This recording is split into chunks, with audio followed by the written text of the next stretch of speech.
여러분 안녕하세요. 반갑습니다. 오늘도 하나님을 의지하는 예배를 드리기를 바라고요. 하나님을 의지하는 그리하여 승리하는 우리 하루가 되어지기를 간절히 기도하고 바랍니다. 함께 찬양하겠습니다.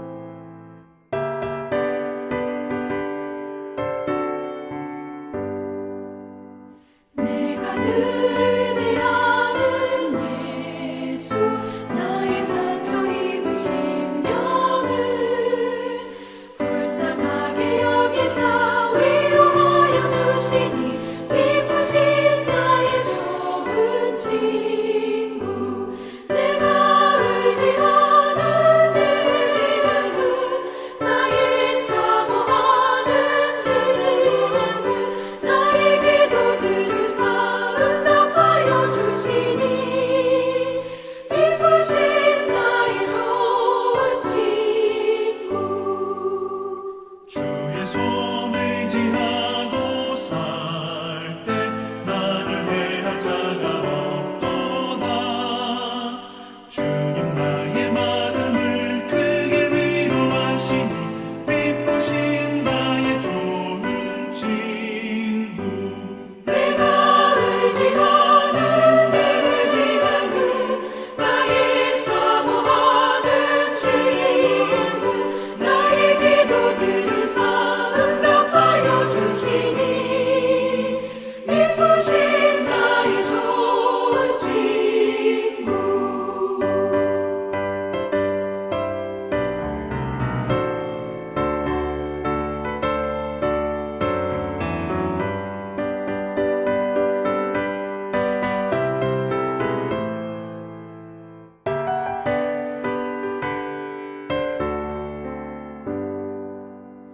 내가 요단강 건너가며 마음이 두려워서 떨 때도 주가 인도하시니 어찌 두려워하랴 기쁘신 나의 좋은 친구 내가 의지하는 내 의지 예수 나의 사모하는 친구 나의 기도들을 응답하여 주시니 기쁘신 나의 좋은 친구 이곳 천국에 올라가서 모든 성도들과 다 함께 우리들을 구하신 주를 찬양하리라 기쁘신 나의 좋은 친구 내가 의지하는 내 의지 예수 나의 사모하는 친구 나의 기도들을 응답하여 주시니 기쁘신 나의 좋은 친구 이제 오늘 우리에게 주시는 하나님의 말씀을 같이 읽도록 하겠습니다. 오늘 말씀은 역대하 13장입니다. 우리 영상을 보면서 1절부터 같이 읽겠습니다. 함께 여로보암 왕 18째 해에 아비야가 유다의 왕이 되고 예루살렘에서 3년 동안 다스리니라. 그의 어머니의 이름은 미가야요 기브아 사람 우리엘의 딸이더라. 아비야가 여로보암과 더불어 싸울새 아비야는 싸움에 용감한 군사 40만 명을 택하여 싸움을 준비하였고 여로보암은 큰 용사 80만 명을 택하여 그와 대진한지라. 아비야가 에브라임 산중 스마라임 산 위에 서서 이르되 여로보암과 이스라엘 무리들아 다 들으라. 이스라엘 하나님 여호와께서 소금 언약으로 이스라엘 나라를 영원히 다윗과 그의 자손에게 주신 것을 너희가 알 것 아니냐. 다윗의 아들 솔로몬의 신한 느밧의 아들 여로보암이 일어나 자기의 주를 배반하고 남봉군과 잡배가 모여 따름으로 스스로 강하게 되어 솔로몬의 아들 르호보암을 대적하였으나 그때에 르호보암이 어리고 마음이 연약하여 그들의 입을 능히 막지 못하였었느니라. 이제 너희가 또 다윗 자손의 손으로 다스리는 여호와의 나라를 대적하려 하는도다. 너희는 큰 무리요 또 여로보암이 너희를 위하여 신으로 만든 금송아지들이 너희와 함께 있도다. 너희가 아론 자손인 여호와의 제사장들과 레위 사람들을 쫓아내고 이방 백성들의 풍속을 따라 제사장을 삼지 아니하였느냐? 누구를 막론하고 어린 수송아지 한 마리와 순양 7마리를 끌고 와서 장립을 받고자 하는 자마다 허무한 신들의 제사장이 될 수 있도다. 우리에게는 여호와께서 우리 하나님이 되시니 우리가 그를 배반하지 아니하였고 여호와를 섬기는 제사장들이 있으니 아론의 자손이요 또 레위 사람들이 수종들어 매일 아침 저녁으로 여호와 앞에 번제를 드리며 분향하며 또 깨끗한 상에 진설병을 놓고 또 금 등잔대가 있어 그 등에 저녁마다 불을 켜나니 우리는 우리 하나님의 여호와의 계명을 지키나 너희는 그를 배반하였느니라. 하나님이 우리와 함께하사 우리의 머리가 되시고 그의 제사장들도 우리와 함께하여 전쟁의 나팔을 불어 너희를 공격하느니라. 이스라엘 자손들아, 너희 조상들의 하나님 여호와와 싸우지 말라. 너희가 형통하지 못하리라. 여로보암이 유다의 뒤를 둘러 복병하였으므로 그 앞에는 이스라엘 사람들이 있고 그 뒤에는 복병이 있는지라. 유다 사람이 뒤를 돌아보고 자기 앞뒤의 적병으로 말미암아 여호와께 부르짖고 제사장들은 나팔을 부으니라. 유다 사람이 소리 지르매 유다 사람이 소리 지를 때에 하나님이 여로보암과 온 이스라엘을 아비야와 유다 앞에서 치시니 이스라엘 자손이 유다 앞에서 도망하는지라. 하나님이 그들의 손에 넘기셨으므로 아비야와 그의 백성이 크게 무찌르니 이스라엘이 택한 병사들이 죽임을 당하고 엎드러진 자들이 50만 명이었더라. 그때 이스라엘 자손이 항복하고 유다 자손이 이겼으니 이는 그들이 그들의 조상들의 하나님 여호와를 의지하였음이라. 아비야가 여로보암을 쫓아가서 그의 성읍들을 빼앗았으니 곧 베델과 그 동네들과 여사나와 그 동네들과 에브론과 그 동네들이라. 아비야 때 여로보암이 다시 강성하지 못하고 여호와의 치심을 입어 죽었고 아비야는 점점 강성하며 아내 14을 거느려 아들 22과 딸 16을 낳았더라. 아비야의 남은 사적과 그의 행위와 그의 말은 선지자 id도의 주석책에 기록되니라. 자, 1절을 봅니다. 르호보암 왕이 죽고 그 다음에 아비야가 그 뒤를 이어 왕이 됩니다. 북이스라엘과 남유다 사이에는 르호보암 중기부터 계속적인 긴장 관계가 있었는데 아비야 왕 때 북쪽 이스라엘과 아주 큰 전쟁이 벌어집니다. 3절에 보면 남유다의 군대가 50만 명, 북이스라엘의 군대가 80만 명이나 동원이 되었다고 하니까 이 숫자가 과연 이 당시에 남북이스라엘이 동원할 수 있는 군대의 숫자가 맞나 싶을 정도로 어마어마한 규모의 전쟁입니다. 아무리 두 나라로 나뉘어졌다 하더라도 그런데 여러분 이들은 한민족 아닙니까? 근데 어떻게 이렇게 사생결단으로 서로가 죽이려고 으르렁거리게 되었을까요? 우리가 어제 12장에서 보았듯이 하나님은 남유다와 북이스라엘이 서로 싸우는 것을 막으셨습니다. 나라가 둘로 나뉘어진 것도 하나님이 하신 것이니까 그냥 서로 인정하며 살라라는 것이었습니다. 나라가 나뉘어진 이유도 하나님을 버리고 하나님의 말씀을 따르지 않았기 때문에 그렇게 된 것이니까 이제 경쟁을 하려면 오히려 서로 누가 하나님을 잘 섬기나 하는 것으로 서로에게 자극을 주고 도전을 주면서 살라라는 것이 하나님의 뜻이었습니다. 그런데 왜 이렇게 으르렁거리고 싸울까요? 우리는 그 이유를 앞선 12장에서 찾아볼 수가 있는데 12장 14절이 힌트입니다. 르호보암은 주님의 뜻을 찾는 일에 마음을 쓰지 않고 악한 일을 하였다. 그래서 이것이 우리가 오늘 살펴볼 첫 번째 주제입니다.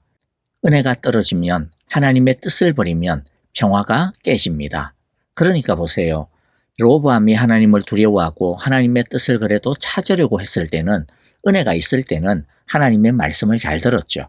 그래서 전쟁을 하러 올라가다가도 하나님께서 야 싸우지 마 그만 돌아가 이렇게 말씀하시니까 하나님의 말씀을 듣고 중도에 포기하고 돌아섰습니다. 그래서 그때는 평화가 있었습니다. 게다가 나라도 빠르게 안정이 되었고 부강해지기도 했죠. 그런데 12장 14절의 말씀처럼 로보암이 주님의 뜻을 찾는 일에 마음을 쓰지 않고 오히려 악한 일을 하는 데 있어서 거리낌이 없게 되자, 악한 일을 했다라는 것은 정리해서 말하면 자기 마음대로, 자기 기분대로, 자기가 옳다라고 생각하는 대로 사는 걸 말합니다. 이전에는 이게 하나님의 뜻인가 하고 생각을 해보기도 하고 따져보기도 하고 또 제사장이나 선지자에게 가가지고 조언도 구하고 했는데, 이제는 하나님의 뜻이고 뭐고 그런 거 모르겠고 그냥 내 하고 싶은 대로 할 거야 라고 하는 게 악한 일을 하는 겁니다. 그런데 이렇게 살면 다 좋을 줄 알았는데 오히려 어떻게 됐습니까? 늘 싸움이 끊어지지 않게 되었다라는 것이죠. 그래서 12장 15절에 보니까 뭐라고 이야기합니까? 로보암과 여로보암은 사는 날 동안 그들은 늘 싸웠다. 이 싸움의 원인이 무엇이라고요? 바로 앞절이죠. 14절에서 뭐였습니까? 주님의 뜻을 찾는 일에 마음을 쓰지 않고 악한 일을 하였기 때문이다 라는 것이죠. 여러분, 이 관계는 우리 개개인의 삶에도 마찬가지입니다. 우리 안에 평화와 안정이 있고 좀 마음의 여유를 가지고 너그러움과 푸근함을 가지려면 하나님의 은혜가 우리 안에 흘러야 합니다. 하나님의 은혜가 메마르면 우리의 마음에도 먼지가 풀풀 나기 시작합니다. 그래서 은혜가 메마르면 작은 인생의 바람에도, 작은 우리의 기분에도 먼지가 확 일어나게 되는 것이죠. 조그마한 어려움과 짜증에도 어떻게 됩니까? 분노와 다툼의 불이 확 붙어버리게 되는 것입니다. 반면에 성령의 담비가 내리고 은혜의 생수가 촉촉히 우리 마음의 대지를 적시고 있으면 웬만한 바람에도 먼지가 날리지 않습니다. 하나님의 은혜와 사랑이 든든하게 채워져 있으면 다툼이나 불평이 없습니다. 그런 게 있어도 이겨내는 힘을 갖게 됩니다. 반대로 하나님의 은혜와 사랑이 메말라버리면 그 사람은, 그 가정은, 그 교회와 사회는 마른 건초더미와 같고 화약고와 같습니다. 조그만 어려움과 문제에도 분노와 불평과 원망과 다툼의 불이 확 붙게 되고 활활 번지게 되는 것입니다. 그러므로 어떻게 해야 하는 것인지 길이 딱 나와 있죠. 어떻게 하면 됩니까? 12장 14절과 반대로 하면 됩니다.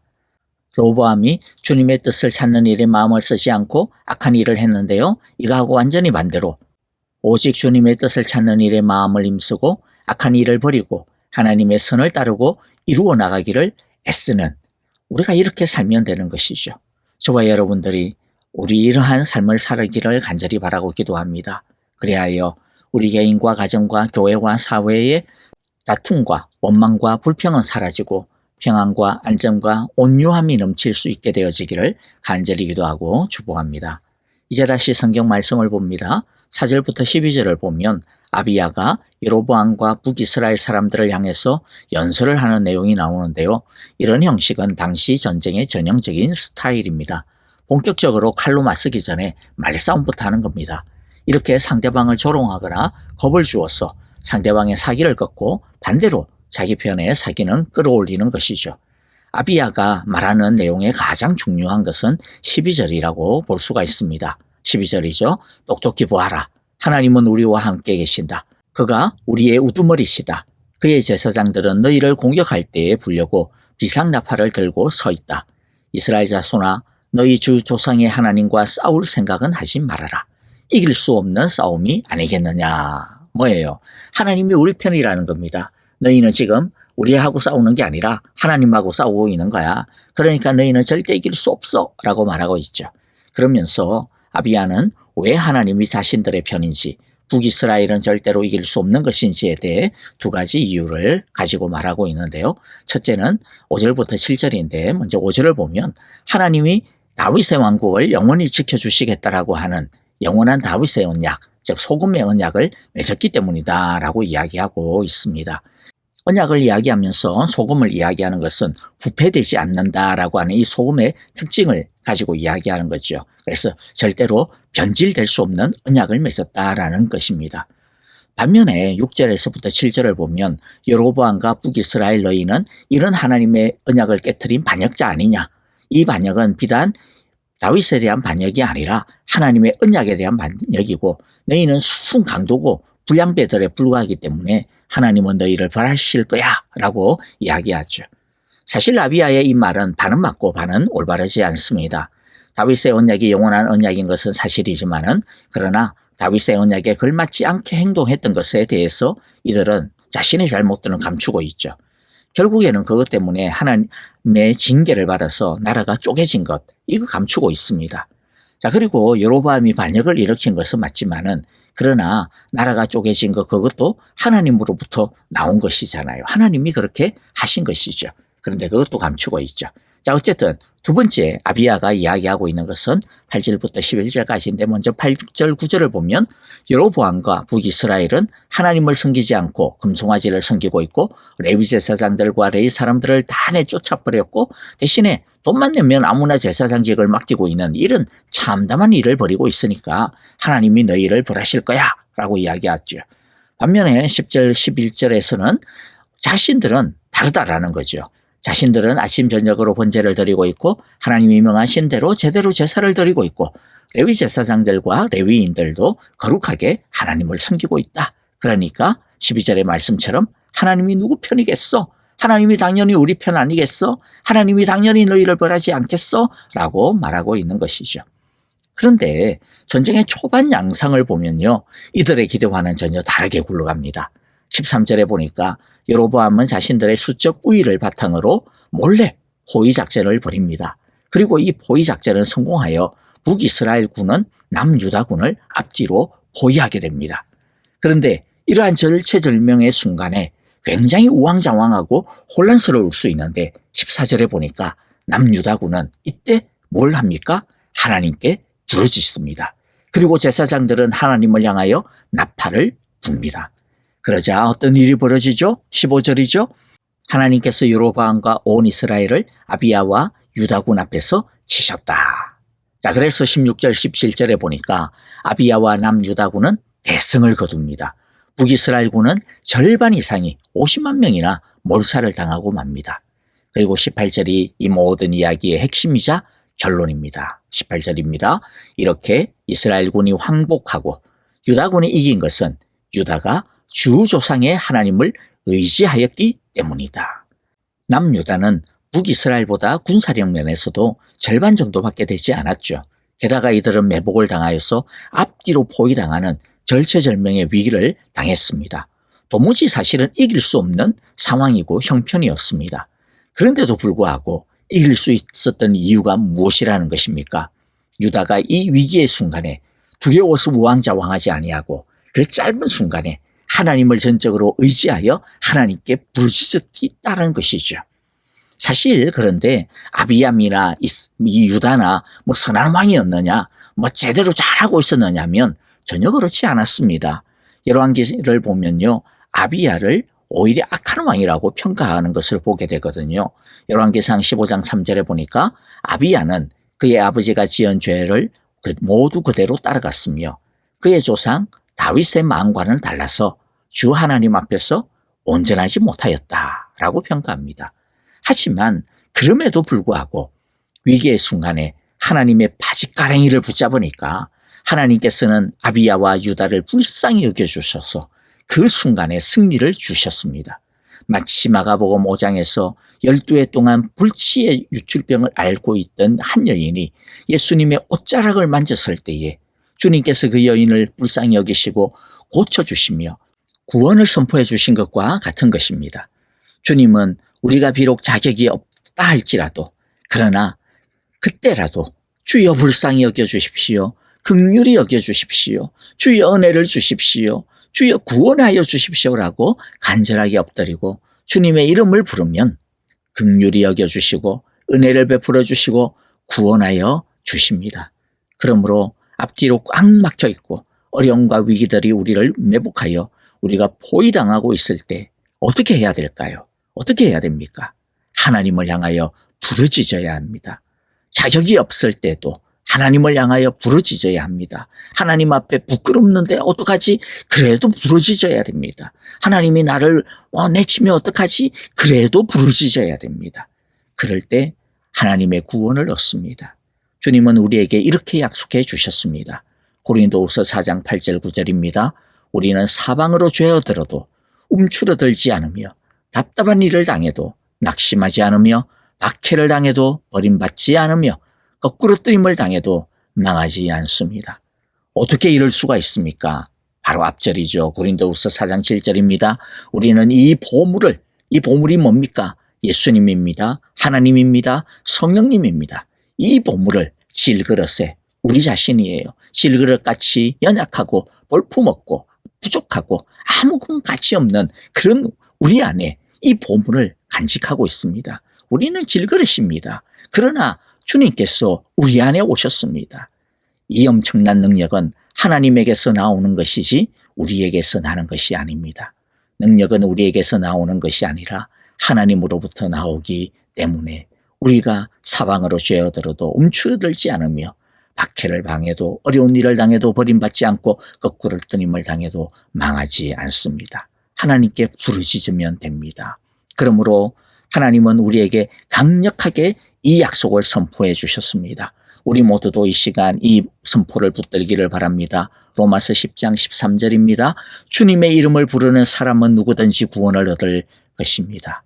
아비야 같은 자도 구원을 얻었습니다. 저와 여러분 오늘 이 시간 우리 주님의 이름을 크게 불러 큰 구원을 얻는 우리 모두 되어지기를 바랍니다.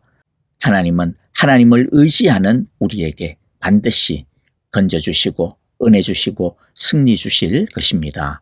아멘. 이제 오늘 우리에게 주신 귀한 말씀들 마음 가운데 새기면서요. 함께 믿음으로 간절하게 기도했으면 좋겠습니다. 우리 교회와 서로를 생각하시면서 기도하실 때 특별히 어려움을 당하고 또 우리 아프신 성도님들도 많죠. 오늘 우리 말씀처럼 하나님을 의지합시다. 주님의 이름을 크게 부릅시다. 주님의 구원을 의지하며 하나님께 매달리는 오늘 우리 함께 간절하게 믿음으로 기도하는 시간 되기를 바라고요. 우리 선교사님들을 위하여서도 함께 믿음으로 고백하겠습니다. 찬양하며 기도하겠습니다.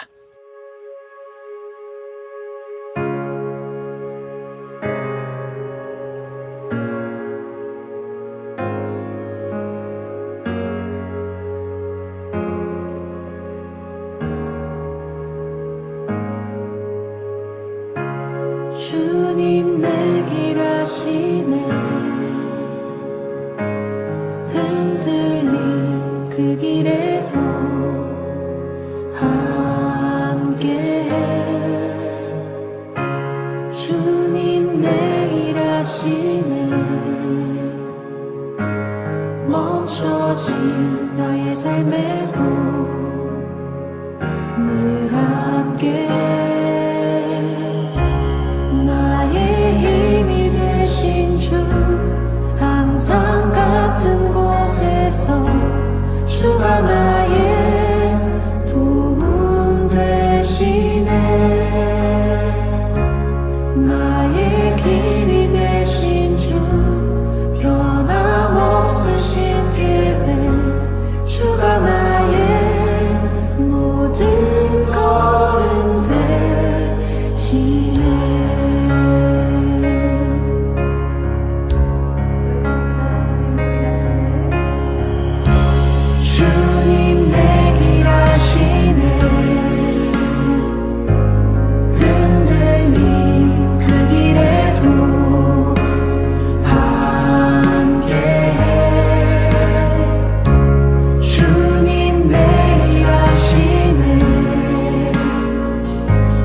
멈춰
주가 나의 도움 되시네 나의 길이 되신 주 변함없으신 계획 주가 나의